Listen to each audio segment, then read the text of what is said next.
আরজিকর হাসপাতালে এক মহিলা চিকিৎসককে নৃশংসভাবে খুন করে ধর্ষণের ঘটনায় রীতিমতো সরগরম সমগ্র দেশ। শুধু দেশেই নয়, বিদেশেও আছড়ে পড়ছে এই আন্দোলনের ঢেউ। কেউ মিছিল করে, কেউ বা কর্মবিরতি, আবার মহিলাদের রাত্রি দখল আন্দোলনে যথারীতি অস্বস্তিতে রাজ্য সরকার। এবার রাজ্যের মুখ্যমন্ত্রী তথা পুলিশ মন্ত্রীর পদত্যাগ চেয়ে শিলিগুড়িতে আন্দোলনে সরব হলো অখিল ভারতীয় বিদ্যার্থী পরিষদ। এই ছাত্র সংগঠনের পক্ষ থেকে শিলিগুড়ি হাসমি চকে বিক্ষোভে কর্মসূচি গ্রহণ করা হয়। সংগঠনের পক্ষ থেকে দাবি করা হয়, রাজ্যে বেড়েই চলেছে মহিলাদের উপর অত্যাচার। যে রাজ্যের মুখ্যমন্ত্রী মহিলা, সেই রাজ্যের মহিলারা অসুরক্ষিত। সুরক্ষা দিতে ব্যর্থ রাজ্যের মুখ্যমন্ত্রী, তাই তাকে পদত্যাগ করা উচিত। যতক্ষণ না তিনি পদত্যাগ করবে, ততক্ষণ তারা আন্দোলন চালিয়ে যাবে।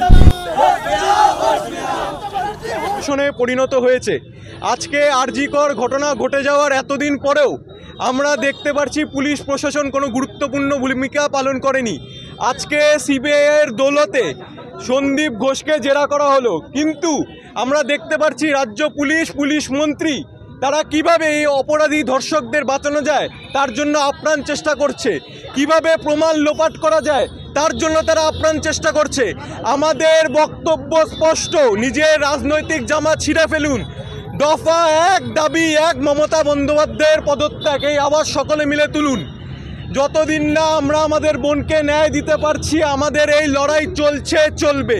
আমরা দেখতে পাচ্ছি কালকে শহর শিলিগুড়িতেও একজন নাবালিকাকে কিভাবে তিনজন নাবালক এবং একজন সহ কিভাবে গণধর্ষণ করলো। এই ধর্ষকরা সাহস পাচ্ছে কোথার থেকে? কারণ মুখ্যমন্ত্রীর হাত, পুলিশ মন্ত্রীর হাত তাদের সাথে রয়েছে। আজকে তাদের কোনো দৃষ্টান্তমূলক শাস্তি হচ্ছে না। কামদুনি থেকে শুরু করে কালিয়াগঞ্জের ঘটনা থেকে শুরু করে মাটিগাড়ার যে গোর্খা ফ্যামিলির আমাদের যে বোন, তাকে যে নির্যাতন করা হলো, তার আজ পর্যন্ত কোনো দৃষ্টান্তমূলক শাস্তি হলো না।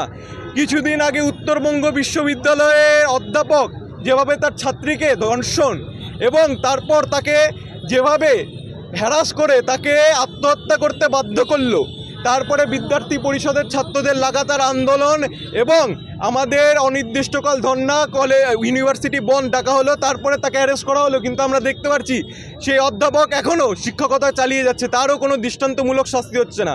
মুখ্যমন্ত্রী তাদেরকে, ধর্ষকদের বাঁচানোর জন্য আপ্রাণ চেষ্টা সবসময় চালিয়ে যাচ্ছে।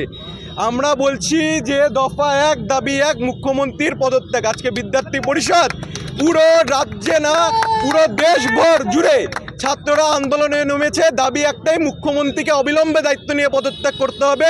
এই সরকারকে, বাংলার সাধারণ জনতাকে বলতে চাই, এই সরকারকে বাংলা থেকে উৎখাত করুন এবং বঙ্গোপসাগরে বিসর্জন দিন, তাহলেই বাংলার নারী সুরক্ষা ফিরবে। তাছাড়া আর কোনো উপায় বেঁচে নেই।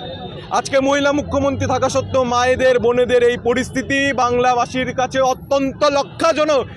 আমরা এই মুখ্যমন্ত্রীকে যতদিন না পদত্যাগে সরাতে পারছি, ততদিন আমাদের এই লড়াই সংগ্রাম চলছে। আপনার নাম? অনিকেত দে সরকার, শিলিগুড়ি মহানগর সম্পাদক।